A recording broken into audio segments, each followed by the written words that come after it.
Hello दोस्तों, good morning, Radhe Radhe. कैसे हैं आप सभी? आई होप आप सभी अच्छे होंगे। मैं भी अच्छी हूँ। आज ना यार काम थोड़ा ज़्यादा है। काम ज़्यादा इसलिए है क्योंकि एक तो ये कपड़े फोल्ड करने हैं जो धुले हैं, क्योंकि ये काम ही मुझे सबसे ज़्यादा बड़ा लगता है यार। कुछ भी बोलो, कपड़ों का काम ना कभी ख़त्म ही नहीं होता। पहले इन्हें इकट्ठे करो, खैर इकट्ठे करना खैर काम नहीं है, लेकिन ये इकट्ठे करो, फिर इन्हें वॉश करो, फिर इन्हें सुखाओ, फिर इन्हें उतारो, फिर इन्हें फोल्ड करो, फिर इन्हें प्रेस करो। बहुत ज़्यादा बड़ा काम है ये। तो लाइफ में सबसे बड़ा काम मुझे तो यही लगता है यार, कपड़ों का। आपको कौन सा लगता है मुझे कमेंट में बताइएगा। कपड़ों को उतारने के बाद में यहाँ मैं लग गई हूँ बिस्तरों को समेटने में। बिस्तर फैले रहे ना तो मैं फिर 5 मिनट फ़ोन देखने बैठूँगी, और 5 मिनट के फ़ोन देखने के चक्कर में गया मेरा पूरा आधा घंटा। गाइज़, आप लोगों के साथ भी शायद ऐसा ही होता होगा, क्योंकि मेरी सारी फ्रेंड्स और मेरी बहनें हैं ना, वो तो यही कहते हैं यार, काम के बीच में अगर 5 मिनट भी फ़ोन लेके बैठ जाओ ना तो आधा 1 घंटा ख़राब हो जाता है। तो इसलिए इससे बचने के लिए बिस्तरों को समेट दिया जाए और अपने काम में लगे रहो। यहाँ थोड़ा सा टाइम निकाल लिया है बालों में तेल डालने के लिए। आज शुक्रवार है और आज ही सर धोती हूँ। सोमवार और शुक्रवार 2 दिन मेरे फिक्स है सर धोने के लिए।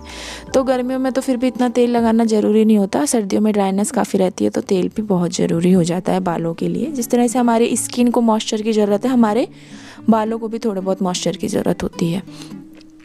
और आज ना ये एक्स्ट्रा काम है दूसरा मेरा, कि यहाँ पे जो टेबल है इस पे जो सामान रहते हैं ना, जो सुबह चाय बनाने के लिए या दिन में बच्चों को कुछ छोटा मोटा खाना होता है तो उसके लिए मैं यहाँ रखती हूँ। क्योंकि किचन है हमारा ग्राउंड फ्लोर पे और रूम है मेरा सेकंड फ्लोर पे, तो ऊपर नीचे बार बार भागना नहीं होता, तो थोड़ा बहुत रखो तो एकदम से जाने की ज़रूरत नहीं पड़ती है। तो यहाँ पे जो ये बच्चों के कपड़े हैं, ये दोनों ड्रॉर्स में रखती थी, दोनों बच्चों के अलग अलग। तो दोनों के मैंने जो एक्स्ट्रा थे वुलन्स वो निकाल दिए हैं दोनों ही बच्चों के, तो काफ़ी जगह मिल गई है मुझे। तो एक ड्रॉर खाली कर दिया है और दोनों के कपड़े एक में रख दिए हैं। इस ड्रॉर को खाली कर दिया। यहाँ को इस जगह को अच्छे से क्लीन करने के बाद में पेपर लगा दूँगी। पेपर लगाकर मैं ये जितने भी मेरे किचन के आइटम्स हैं इनको यहाँ पर रखना है मुझे, ताकि जो मेरा टेबल रहता है थोड़ा बहुत खाली हो जाए। और ये सही में काफ़ी बढ़िया बन गया मेरे लिए।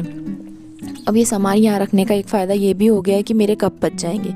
बच्चे ना बहुत ज़्यादा कप ख़राब करते हैं, और इतने कप्स उन्होंने बड़े बड़े कांच के ख़राब कर दिए हैं।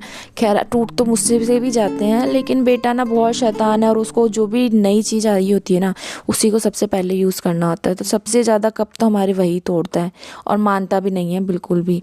क्या किया जाए, तो थोड़ा संभालना ही पड़ेगा और कुछ नहीं है। और यहाँ बस अब सामानों को हटा के मेरा झाड़ू लगने की प्रक्रिया शुरू हो गई है।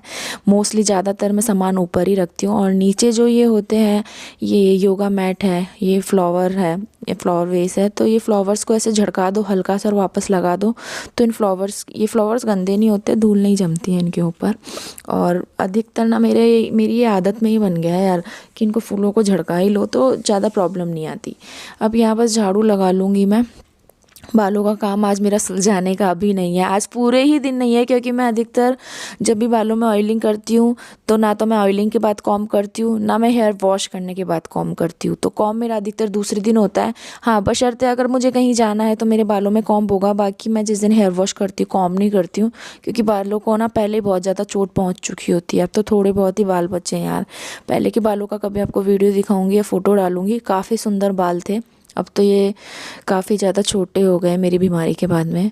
और गाइज़, अगर आप जानना चाहते हैं कि क्या प्रॉब्लम मेरे साथ चल रही है और हुई थी मुझे और कैसे उसको मैंने मैनेज किया, तो मुझे कमेंट करके बताइएगा। क्योंकि वेट भी मेरा काफ़ी ज़्यादा था। मेरे बेटे के बाद में मेरा 17 किलो वेट बढ़ गया था, काफ़ी मोटी मैं हो गई थी।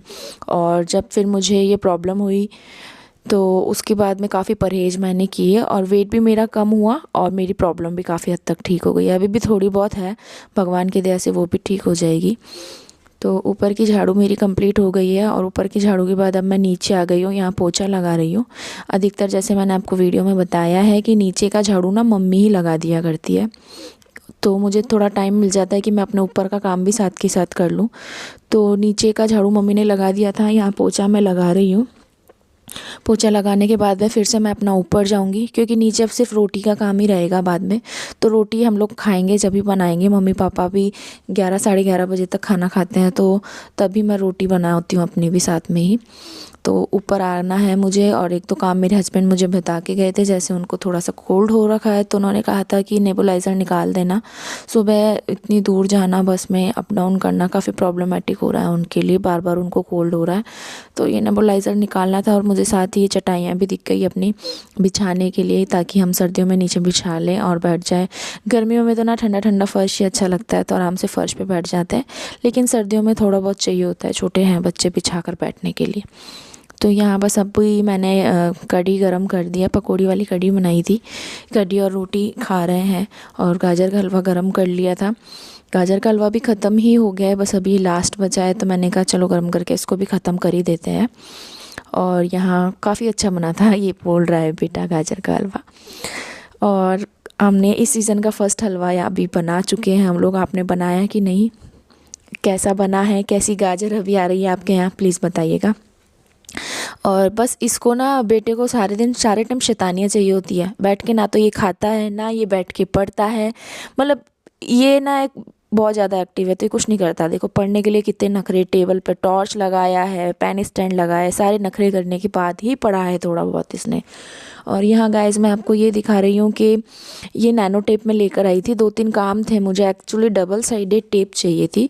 और मैंने अंकल को कहा था कि अंकल मुझे डबल साइडेड टेप दिखाइए, तो अंकल ने कहा रुको मैं तुमको ऐसी टेप दिखाता हूँ कि तुम याद करोगी। मैंने कहा ऐसी कौन सी टेप है? बोला तुम ना नैनो टेप लेकर जाओ। मैंने कहा नैनो टेप वो तो क्राफ्टिंग के काम आती है। बोला क्राफ्टिंग के काम भी आती है, और ये डबल साइडेड टेप है, बहुत ही मजबूत टेप है, इस पर तुम ईंट भी लटकाओगी ना तो ईंट भी कहीं नहीं जाएगी। मैंने कहा चलो ठीक है, यही तो चाहिए था मुझे। तो ये डबल साइडेड टेप मैं लेकर आई हूँ, और वास्तव में ये ना मुझे इतनी ज़्यादा बढ़िया लगी है कि अभी 3-4 दिन हो गए हैं, देखिए इसको मुझे लगाए हुए हैंगर को, और ये बहुत अच्छे से फिक्स है, वरना नहीं चलते यार, डबल साइडेड टेप भी ख़राब हो जाती है। और यहाँ पे जो मेरा ये फ़ोन स्टैंड है ना, इसको भी मुझे ठीक करवाना था। एक्चुअली इसके साथ में रिंग लाइट आई थी, और रिंग लाइट ना बिल्कुल ही थर्ड क्लास थी, और कैमरे को भी बीच बीच में डिस्टर्ब कर रही थी, तो वो मुझे काट के मैंने उसका बीच का पार्ट निकाल लिया है, और इसको ये फ़ोन को ऐसे सेट किया है। लेकिन ना इसके प्लास्टिक काफ़ी लूज़ है, तो इसके बीच में मुझे कुछ लगाना पड़ेगा, जिसके लिए मैंने ये नैनो टेप एक शॉर्पनर पे लगा के इसके बीच में इस तरह से फिक्स कर दिया है। तो ये जुगाड़ मेरा बहुत ही बढ़िया हो गया। वैसे हम देसी लोग काफ़ी जुगाड़ करना जानते हैं। चलो गाइस, मिलते हैं नेक्स्ट वीडियो में, आप कमेंट में बताइएगा। बाय।